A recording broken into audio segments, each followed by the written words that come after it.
اور اس کو بھی کہ اللہ کے بارے میں ایسی باتیں کہو جن کا تمہیں کچھ علم نہیں، اور ہر ایک امت کے لیے موت کا ایک وقت مقرر ہے، جب وہ آ جاتا ہے تو نہ تو ایک گھڑی دیر کر سکتے ہیں اور نہ جلدی ہی کر سکتے ہیں۔ اے بنی آدم، ہم تم کو یہ نصیحت ہمیشہ کرتے رہے ہیں کہ جب ہمارے پیغمبر تمہارے پاس آیا کریں اور ہماری آیتیں تم کو سنایا کریں تو ان پر ایمان لایا کرو،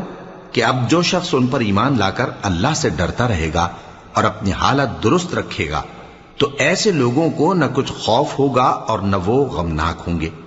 اور جنہوں نے ہماری آیتوں کو جھٹلایا اور ان سے سرتابی کی وہی دوزخی ہیں کہ ہمیشہ اس میں جلتے رہیں گے۔ پس اس سے زیادہ ظالم کون جو اللہ پر جھوٹ باندھے یا اس کی آیتوں کو جھٹلائے؟